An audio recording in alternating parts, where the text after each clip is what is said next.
नरेंद्र मोदी का भाषण के प्रमुख बिंदु, जिन्हें भारत का पक्ष नहीं दिखता उन्हें मैं आईना दिखाने के लिए खड़ा हुआ हूं। इसके बाद व्यवधान, उसके बाद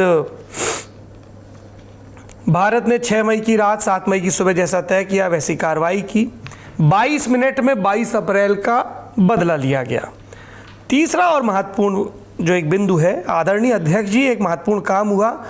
वैसे जब राजीव गांधी जी थे उस समय डिफेंस का काम देखने वाले उनके जो MOS थे, राजदीप जी, क्या इनका इशारा अरुण सिंह की तरफ है? बिल्कुल अरुण सिंह का ही इशारा कर रहे थे जब उन्होंने कहा कि एक राजीव गांधी के समय MOS डिफेंस मुझे भी यही लगा। I just wanted to cross check. हमारे दर्शकों को याद दिला दूं, अरुण सिंह वो व्यक्ति थे, बहुत करीब थे राजीव गांधी के, लेकिन उन्होंने फिर राजीव गांधी की सरकार छोड़ी थी और वो उन व्यक्तियों में है जिन्होंने कोई छोड़ने के बाद ऐसा नहीं किया कि वो किसी और दल के साथ राजीव गांधी के खिलाफ उन्होंने कोई बगावत की, जैसे अरुण नेहरू ने की। प्रधानमंत्री नरेंद्र मोदी ने उनका नाम नहीं लिया, लेकिन स्पष्ट हो गया। वो कहते हैं वैसे जब राजीव गांधी जी थे उस समय डिफेंस का काम देखने वाले उनके जो MOS थे, यानी मिनिस्टर ऑफ स्टेट, जब मैंने CDS की घोषणा की तो वह बहुत प्रसन्न होकर मुझसे मिलने आए।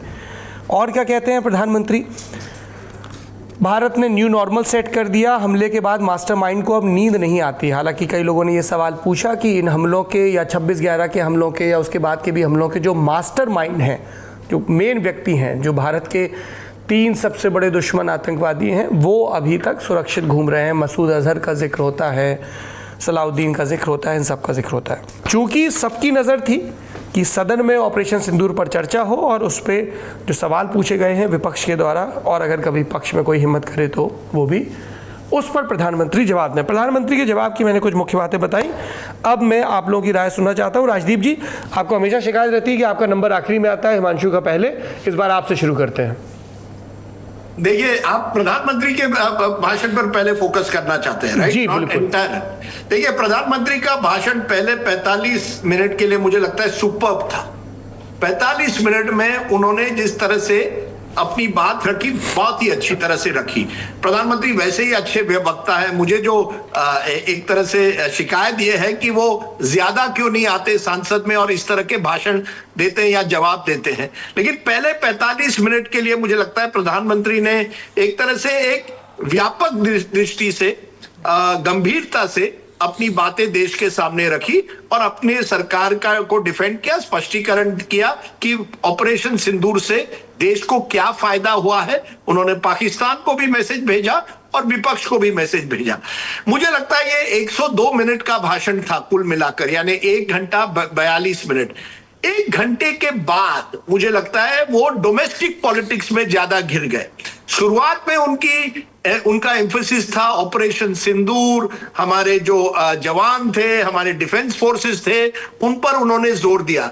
जैसे जैसे भाषण लंबा होता गया वो डोमेस्टिक पॉलिटिक्स में घिर गया और वहीं कहीं मुझे लगा कि उनकी जो एक तरह से बिटरनेस है कि कांग्रेस जिस तरह से उनको बार बार घेरने की कोशिश करता है कि आप झूठ बोल रहे हैं, आप सरेंडर हो गए हैं, वो कहीं ना कहीं उनको अच्छा नहीं लगता और उसका वो जवाब देने में लग गए। और वहां आपने देखा होगा करीब 14 बार उन्होंने नेहरू का जिक्र किया। तो फिर वो 1962 में क्या हुआ, उसके पहले क्या हुआ, POK में क्या हुआ, पूंछ में क्या हुआ, चीन के साथ क्या हुआ, ये यहां तक कच्चा तीबू की भी बात हुई जो इंदिरा गांधी के समय में हुआ था। लेकिन मुझे लगता है पहले 45 मिनट जब आप देखें तो आपको लगता है प्रधानमंत्री पूरे अपने कंट्रोल में थे। उन्होंने हर बात को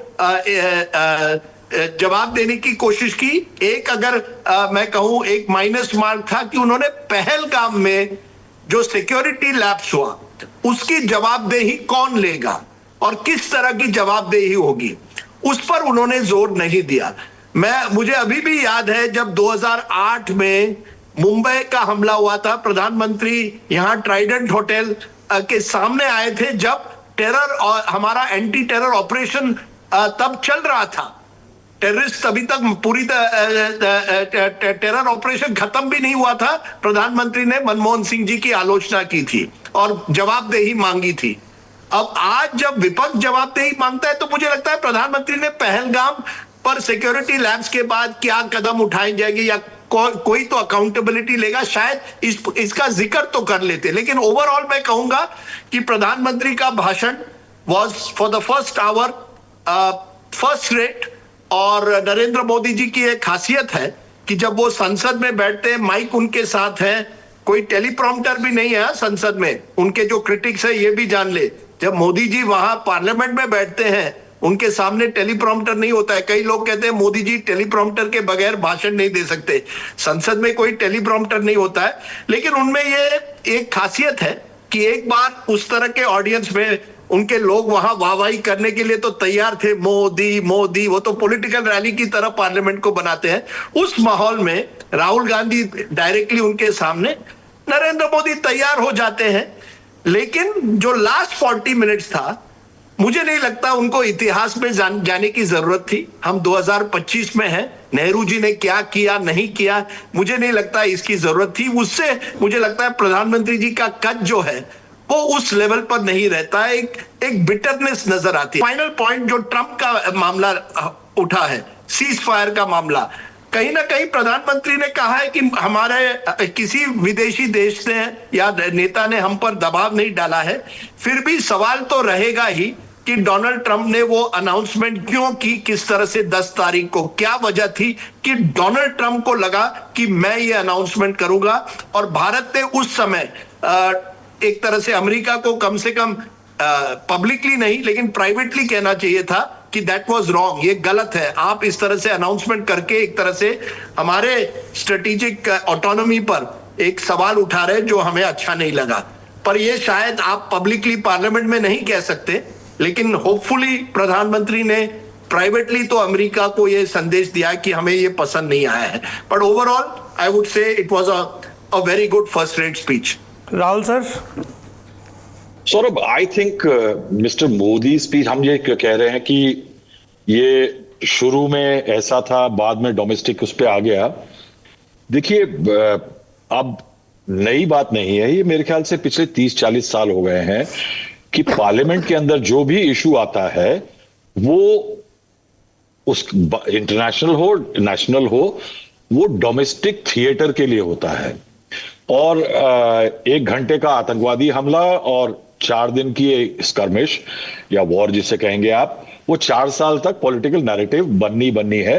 तो अगर आपका ऑपोजिशन का अटैक जो था एक यूनिडायरेक्शनल था, अगर आप उस पूरे नैरेटिव को देखें तो उसके अंदर सवाल डेफिनेटली थे, वो मैं बाद में आऊंगा।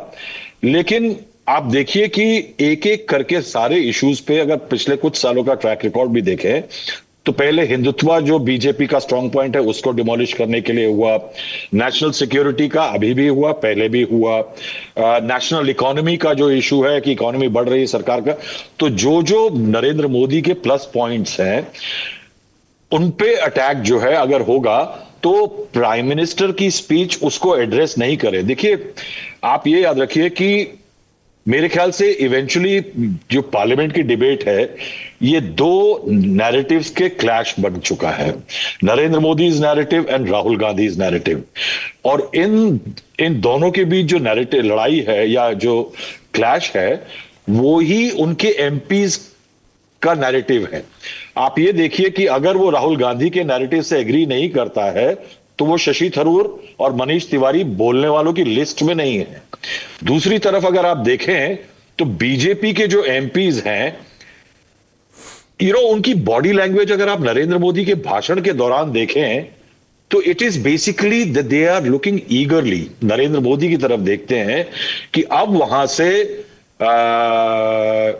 वेद का ज्ञान उतरेगा और उसके बाद उसको वो ताली बजाएंगे और बाहर ले जाकर के प्रोपेगेट करेंगे। तो ये एक पॉलिटिकल डिबेट बन गई थी। और जो ऑपरेशन सिंदूर जो है उसको पहले सरकार को, उनको बीजेपी कांग्रेस को, ऑपोजिशन को समझ आ चुका है कि जब भी ऐसा कुछ होगा, अब ट्रैक रिकॉर्ड है। जैसे नरेंद्र मोदी जी ने इंटरेस्टिंग बात कही कि पाकिस्तान को पता था कि इंडिया विल रिटेलिएट, और यानी उनका एग्जैक्ट उन्होंने कहा था कि हमको पाकिस्तान को मालूम था कि भारत क्या इस पे कुछ ना कुछ एक्शन करने वाला है। तो ऑपोजिशन को भी पता है कि अगर ऐसा कुछ होगा, ऐसा हादसा हुआ है, इंडिया रिटेलिएट करेगा। बालाकोट से वो सीख चुके थे कि उसको पॉलिटिकल एरिना में, थिएटर में उतारा जाएगा बीजेपी के द्वारा। चेस्ट बीटिंग होगी, सैबर रैटलिंग होगी और उसका एक पॉलिटिकल डिविडेंड लेने की कोशिश होगी। तो ऑपोजिशन भी उसी लेवल पे तैयार था और उसी लेवल पे ले गया था। Preeti, prime minister speech, your take.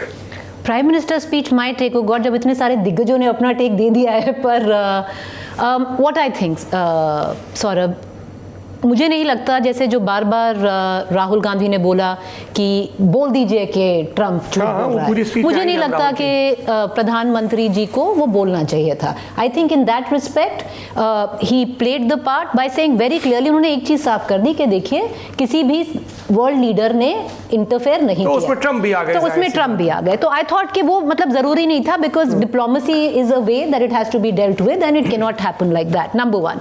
Number two, what I thought, accountability is something that question is still unanswered. अभी तक वो सवाल एक क्वेश्चन मार्क है। हम बहुत बार कह सकते हैं कि जो यूपीए सरकार है 26/11 उन्होंने ठीक से हैंडल नहीं किया, पर 26/11 के बाद जो गृह मंत्री हैं उनका इस्तीफा हुआ, जो चीफ मिनिस्टर थे महाराष्ट्र के उनका इस्तीफा हुआ, कि एक सेंस ऑफ अकाउंटेबिलिटी आपने एस्टैब्लिश की कि आप ने मतलब जो किया आपने उसका अकाउंटेबिलिटी फिक्स की है। So number one, which I thought that question still largely remains.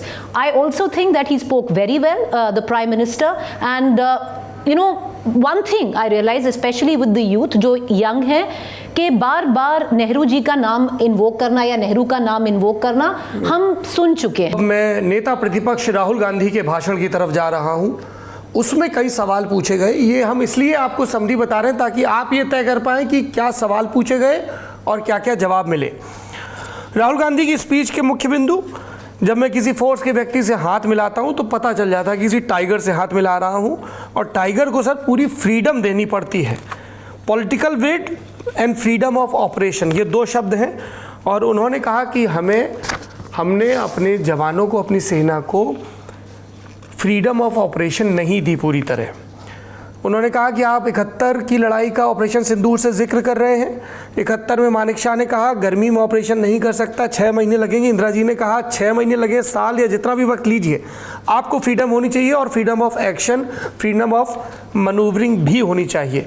और तभी 1 लाख पाकिस्तानी सोल्जर्स ने सरेंडर किया और एक नया देश बना, ये उन्होंने कहा। फिर उन्होंने कहा हमने क्या किया ऑपरेशन सिंदूर में। मैं राजनाथ जी के भाषण सुन रहा था। 22 मिनट में ऑपरेशन हुआ, 1:05 को शुरू हुआ, 1:35 पे हमने पाकिस्तान को इन्फॉर्म किया कि हमने नॉन मिलिट्री टारगेट हिट किए हैं, डीजीएमओ ने बताया, और ये भी कि सीज फायर हो गया है, मतलब हम अपनी तरफ से एस्केलेशन नहीं चाहते। और फिर उन्होंने वो घूंसे वाले प्रकरण का जिक्र किया कि अब मैं नहीं मारूंगा। उन्होंने कहा कि ये कहाँ की समझदारी है कि हम पाकिस्तान को बोलें कि we are not going to hit any of your military infrastructure. फिर वो 2 कोट करते हैं, एक captain Shiv Kumar, defence attache at Indonesia, जिन्होंने कहा था I may not agree with him that India lost so many aircraft, but I do agree that we did lose some aircraft and that happened only because of the constraint given by the political leadership to not attack the military establishment and their air defense, ये शिव कुमार ने कहा। दूसरा उन्होंने coat किया CDS Anil Chauhan को कि what was important was not that the jet being down but why they were being downed। और इस पे उन्होंने कहा कि वो कह रहे हैं जेट गिरे, सवाल ये है कि गिरे क्यों, फिर कहते हैं कि हमने इसको टेक्निकल मिस्टेक को ठीक कर लिया। और राहुल गांधी कहते हैं कि मैं CDS अनिल चौहान से कहना चाहता हूं कि you made no technical mistake, the Indian air force made no mistake, the mistake was made by the political leadership, जिसने कहा कि आप मिलिट्री इंफ्रास्ट्रक्चर पर हमला नहीं कर सकते। फिर राहुल गांधी बोले कि डोनाल्ड ट्रंप ने 29 दफ़ा कहा कि सीज फायर करवाया, आप बोल दें प्रधानमंत्री की ट्रम्प झूठ बोल रहा है। इंदिरा गांधी का 50% भी दम है तो बोल दें। प्रीति जी, इन भाषण में उठाए गए सवालों पर आपकी टिप्पणी और क्या इनके जवाब मिले? देखिए, सबसे पहले मुझे नहीं लगता that the leader of opposition Rahul Gandhi ने बहुत क्रेडिबल क्वेश्चंस पूछे जो स्ट्रेटेजिक थे। अगर आप देखें, पहली बार मुझे लगा एक फ्लोर स्ट्रैटेजी थी कांग्रेस के पास, स्पेशली जो गांधीज हैं, क्योंकि अगर प्रियंका गांधी जब उठी, उन्होंने पहलगाम के बारे में बात की, उन्होंने इमोटिव जो एंगल है उसके बारे में बात की। राहुल गांधी ने अपने आप को जो ऑपरेशन सिंदूर जो उनको लगता है फेलियर्स हैं वहां तक अपने आप को सीमित रखा और उस पर स्ट्रेटेजिक क्वेश्चंस किए। बहुत सारे questions have not been answered, but in the end मुझे लगता है उन्होंने बार बार कि अगर प्रधानमंत्री में दम है तो वो आकर बोलें कि ट्रंप एक लायर है। ये मुझे लगता है कि एक लीडर ऑफ ऑपोजिशन को समझना चाहिए और ये सवाल करना चाहिए। There are far reaching domestic and international implications of that and that doesn't cut in diplomacy. तो मुझे इसमें थोड़ा मुझे लगा कि ये क्या जरूरत थी और नहीं पूछना चाहिए था। बाकी I think for the first time Rahul Gandhi, जो बार बार बोला जाता है कि रिसर्च नहीं होते, ऑन द फ्लाई उनकी स्पीच होती है, पहली बार एटलीस्ट एक ट्रेन ऑफ थॉट लगा, एक फ्लोर स्ट्रैटेजी लगी और मुझे लगता है 2-3 चीजें उन्होंने काफी पॉइंट्स उठाए। उन्होंने वो किया जो यूजुअली बीजेपी करती है। जब उन्होंने राजनाथ सिंह की स्पीच के बारे में बात की और उन्होंने बात किया कि देखिए 1 o'clock to 1:35 और फिर जब बीच में जो फोन कॉल गया पाकिस्तान का, यूजुअली वो स्पिन कहते हैं जो बीजेपी देती है, he tried to put that same spin this time around. Some questions were plausible, some points were very well made where the strategic points of this operation were concerned and the failures were concerned, पर उसके ऊपर जो आप बार बार एक ही चीज के पीछे पड़ गए बोल बोल के कि अगर दम है तो अभी आके बोलें कि ट्रंप झूठे हैं, वो मुझे लगा वो उनको शोभा नहीं देता था, वो he should have avoided। जी हिमांशु, कैसे देखा गया राहुल गांधी के भाषण को? राहुल गांधी ने अंग्रेजी में पूरा भाषण दिया। उसका कारण यह है कि वो सोचते इंग्लिश में ही हैं और इसलिए अगर वो ट्रांसलेट करते हैं, हाँ, शुरुआती कुछ पार्ट हिंदी में पार्ट था लेकिन लबोलबाब जो पर ज्यादातर अंग्रेजी में था। उसका कारण यह है कि वो अंग्रेजी में सोचते हैं और अंग्रेजी में बोलते हैं। एक बार एक उनका नोट जो है मीडिया में आ गया था जिसमें वो रोमन में लिख के लाए थे हिंदी, तो वो चीज़ है।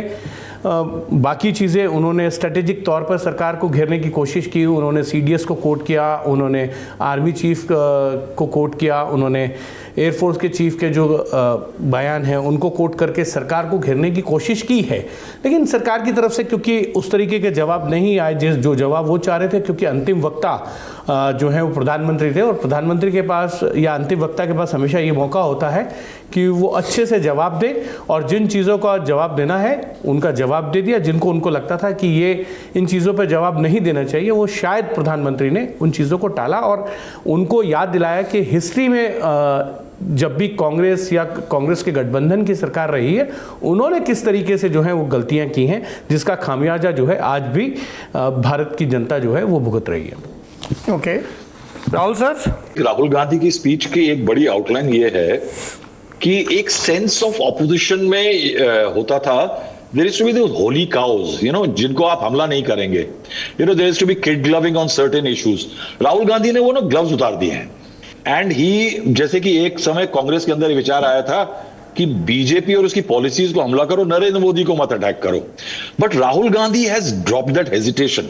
वो जो एक लिहाज वाला था ना, उन्होंने ये डिसाइड कर लिया है कि मुझे अगर हमला करना है, बीजेपी को हराना है कांग्रेस को, या कांग्रेस को दोबारा अपनी खोई हुई जगह ढूंढनी है, तो he has to attack Narendra Modi, to attack all the plus points that worked for Narendra Modi। और इसलिए मैं कहूंगा कि ये, जैसे प्रीति ने भी कहा, कि वो उस वेन में ये भाषण बिल्कुल सही फिट बैठता है। क्योंकि अगर आप देखिए कि सरकार के पास जवाबों के मामले में अगर आप देखें तो राजनाथ सिंह जी ने एक बड़ी इंटरेस्टिंग चीज करी। उन्होंने कहा कि अपोजिशन सवाल पूछ सकता है, मगर कैसे सवाल पूछेगा कि हिंदुस्तान को क्या नुकसान हुआ। No government can dictate in a democracy कि आप कौन सा सवाल कैसे पूछेंगे। ये सवाल अगर पूछा जाएगा, वॉर हुई, डिबेट हो रही है, तो ये सवाल भी पूछा जाएगा ना कि किस तरह क्या क्या हुआ उस वॉर के अंदर। तो वो जो सवालों को लेकर के एक वो होता था ना कि ये नहीं पूछा जाएगा, वो आई थिंक उन्होंने छोड़ दिया है। अब देखिए कि हॉन्टिंग कैसे होती है सौरभ की इंटरेस्टिंग चीज की, प्रधानमंत्री और बीजेपी ने तमाम गलतियां नेहरू की तमाम दोहरा दी। आप कह रहे हैं गलतियां थी, मगर लाहौर का जो विजिट है वो आज हॉन्ट करता है ना। आपको उस समय लगा था कि डिप्लोमेसी में सही है कि आप लाहौर जाएंगे, नवाज शरीफ से मिलेंगे, गड़बड़ हो गया। उसके बाद ट्रंप से आपकी बनहोमी हुई, आप बार बार कहा कि ट्रंप सरकार, इस बार ट्रंप की मार पड़ गई। क्या है, डिप्लोमेटिक सैंड्स कीप चेंजिंग। तो सरकार को भी ये देखना चाहिए कि 1965 में लाल बहादुर शास्त्री के क्या पॉलिटिकल या डिप्लोमेटिक कंपल्जन्स थे, जवाहरलाल नेहरू के सामने क्या कंपल्जन्स थे। सिमिलरली राहुल गांधी को भी ये बात देखनी पड़ेगी कि क्या कंपल्जन्स है। You can't pick holes in the present and forget the past. Similarly, the government cannot quote the past as an alibi for the present. उसके बाद जैसे कि should राहुल गांधी की जो भाषण था कि जैसे प्रीति ने और हिमांशु ने कहा कि झूठ बोल रहा है ट्रंप, ये बात बोले, मुझे बताइए कि क्या पुतिन भी आज की तारीख में पब्लिक प्लेटफॉर्म पे ये कोई बोल सकता है कि डोनाल्ड ट्रंप झूठ बोल रहे हैं? मेरे ख्याल से ईरान का कोई नेता होगा शायद, वो बोल सकता है कि डोनाल्ड ट्रंप झूठ बोल रहे हैं, मगर ये बात इस तरह से बोली नहीं जाती है। और बोली नहीं जाने के बाद ये भी है कि अगर आप बहुत ज्यादा ईगर हैं कि I have to bring down Narendra Modi, तो आपने उसी ट्रंप को, जिसको आज लोग मर्क्यूरियल नेता कहते हैं, अनकन्वेंशनल अनऑर्थोडॉक्स प्रेसिडेंट कहते हैं, उनकी इस बात को लेकर के आपने एक पॉलिटिकल स्टैंड बना लिया है। उसके बाद आपने क्या किया है, आपने कह दिया कि भारत एक डेड इकोनॉमी है। Is that a wisdom of a leader of opposition? क्या भारत की इकोनॉमी को डेड इकोनॉमी बोलना, क्योंकि अगर आप ये कह रहे हैं कि भारत एक डेड इकोनॉमी है, सही कह रहे हैं ट्रंप साहब, सही कह रहे हैं ट्रंप साहब, तो इसका मतलब है रशियन इकोनॉमी भी इज ए डेड इकोनॉमी। और उसी वेन में ट्रंप साहब अगर पाकिस्तान से डीलिंग कर रहे हैं, तो विल यू से कि Pakistan is a healthy economy, a healthier economy than India?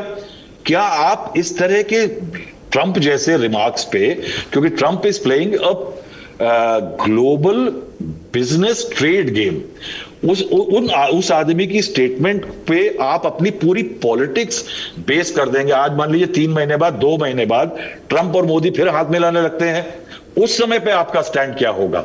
तो क्या है कि ये जो नुआंस हैं, ये राहुल गांधी को समझ नहीं होगा। I didn't even like this whole, थोड़ा सा बम्बास्टिक लगता है कि मैं जब किसी सिपाही से हाथ मिलाता हूं तो मुझे टाइगर लगता है। नहीं साहब, अभी एक टाइगर जो है वो उत्तराखंड में हुआ उस बेचारे के साथ, उसका बच्चा 15 दिन 6 अस्पतालों में गया है, उसका इलाज नहीं हुआ है। तो इस देश में सिपाही को टाइगर मानना, या सिपाही को, जैसे प्रीति ने भी कहा, we don't know our heroes,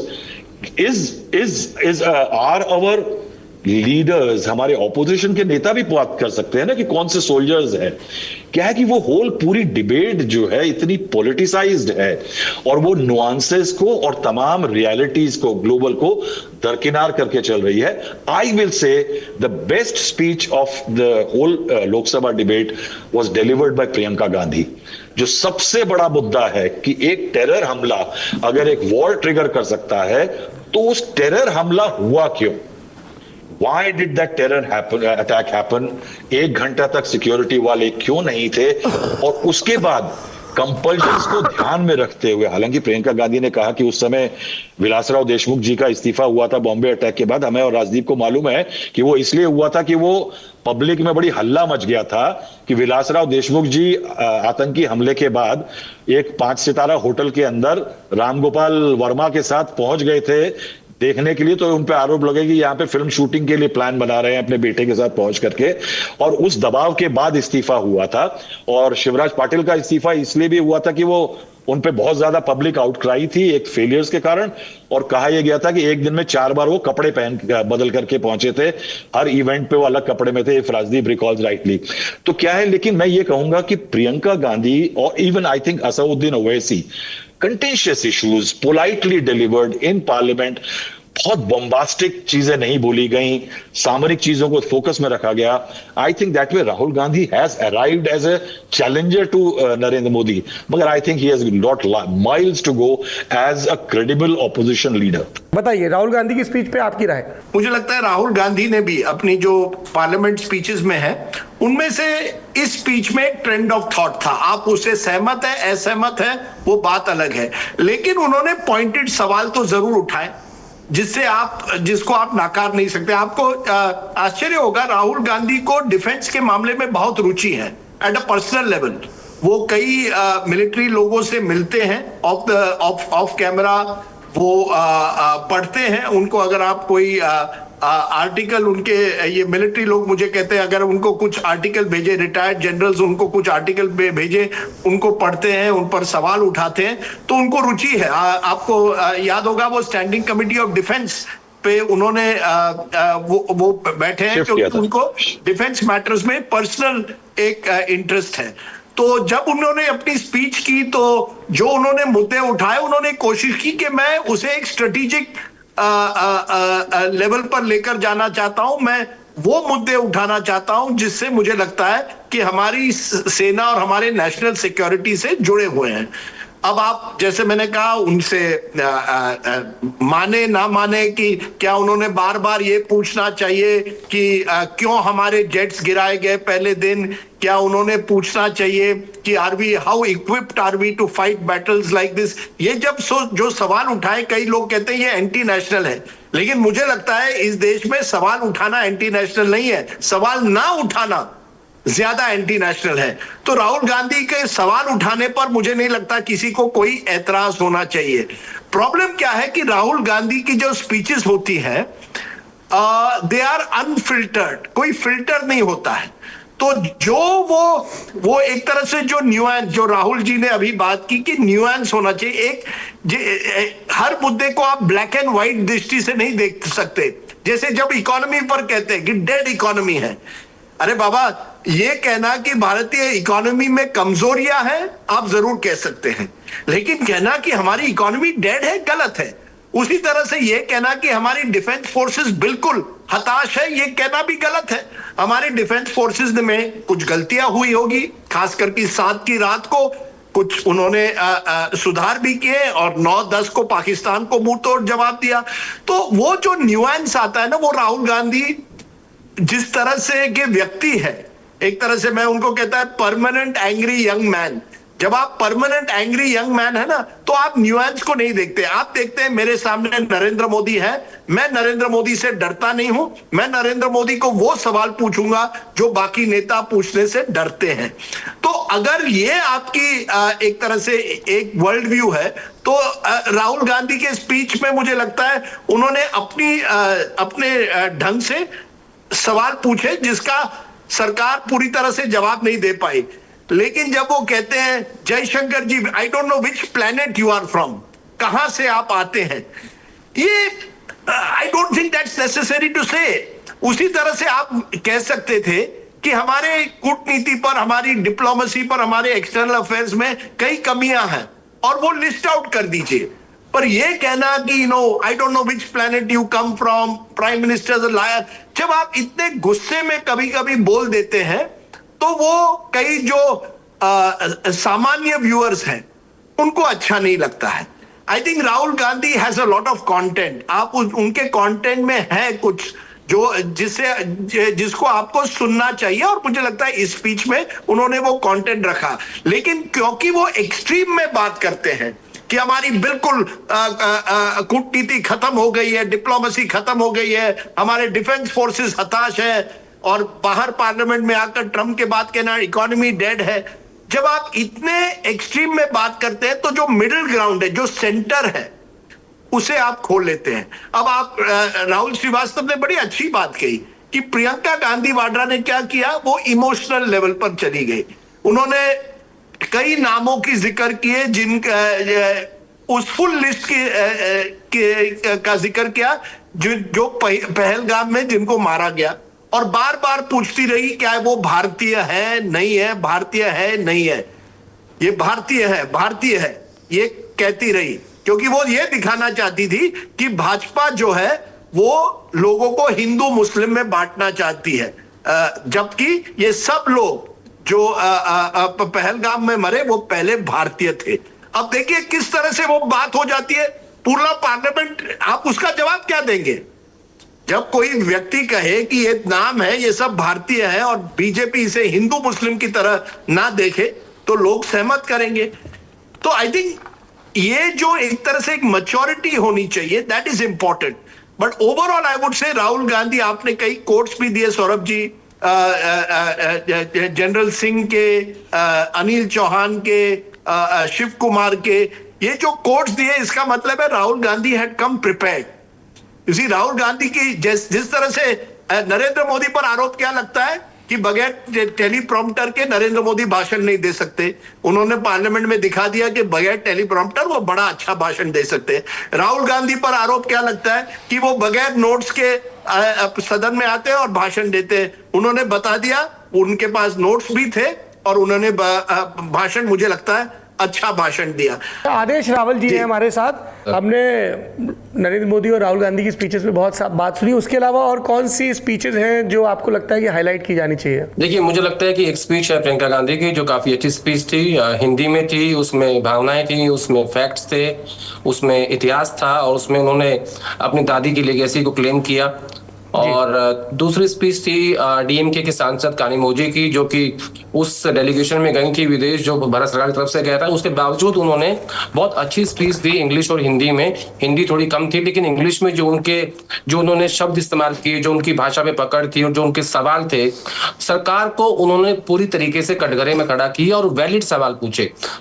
तीसरी स्पीच थी सुप्रिया सूले की, उन्होंने भी बहुत अच्छे से इतिहास को रखा और फैक्ट्स को रखा, बावजूद इसके कि वो भी एक डेलीगेशन में गई थी सरकार के साथ में, सरकार की तरफ से रिप्रेजेंट करने के लिए। मैं इसके अलावा ये आपको ये कहना चाहता हूं कि जब आप स्पीचेस की बात कर रहे हो, राहुल गांधी की जो स्पीच थी वो अंग्रेजी में ज्यादा थी, लेकिन प्रियंका गांधी की स्पीच पूरी की पूरी हिंदी में थी, क्योंकि प्रियंका गांधी की जो वो सोचती हैं, उनकी जो फर्स्ट लैंग्वेज है वो हिंदी है। लेकिन राहुल गांधी की स्पीच को इसलिए रखा गया अंग्रेजी में क्योंकि डिफेंस पे, स्ट्रैटेजी पे, डिप्लोमेसी पे, इंटरनेशनल चीजों पे जब इसको डिलीवर करना है तो इसमें अंग्रेजी ही बेहतर भाषा समझा गया। उनकी टीम को यह लगा कि नहीं, इसमें भाषा महत्वपूर्ण नहीं है, इसमें आपकी डिलीवरी महत्वपूर्ण है, इसलिए आप जो चाहे, जैसा चाहे, जब चाहे हिंदी इस्तेमाल कर लीजिएगा, अदरवाइज आप इसको अंग्रेजी में ही परस्यू कीजिएगा। तो स्पीचेस के लिहाज से मैं आपको इतना कहूंगा कि पहली बार गांधी परिवार के 2 सदस्यों ने अपनी दादी की लीगेसी को क्लेम किया है और उन्होंने कहा कि इंदिरा गांधी ने पाकिस्तान के 2 टुकड़े कर दिए थे, अमेरिका का दबाव था, उसके बावजूद वो पीछे नहीं हटी और उन्होंने बांग्लादेश बनाया। और अगर आपके अंदर साहस है, उसका आधा भी, 50% भी, तो आप ट्रंप का नाम इस हाउस में लीजिए, कहिए कि ट्रंप झूठ बोल रहे हैं, लेकिन वैसा नहीं हुआ। तो जिस हिसाब की इनकी स्ट्रैटेजी थी उसमें ये कामयाब रहे हैं और ये तय किया गया था कि हिंदी में प्रियंका गांधी बोलेंगे, अंग्रेजी में राहुल गांधी बोलेंगे, ताकि पूरी चीजों को कवर किया जा सके। ये जो बात थी कि जो पहलगांव में जो हमारे भारतीय लोग जो शहीद हुए थे, जिनकी हत्या कर दी गई थी, माफ कीजिएगा, उनका जो नाम लेना है, जो प्रियंका गांधी ने स्टार्ट किया, ये भी इनकी स्ट्रैटेजी का पार्ट था और एक सोची समझी रणनीति थी।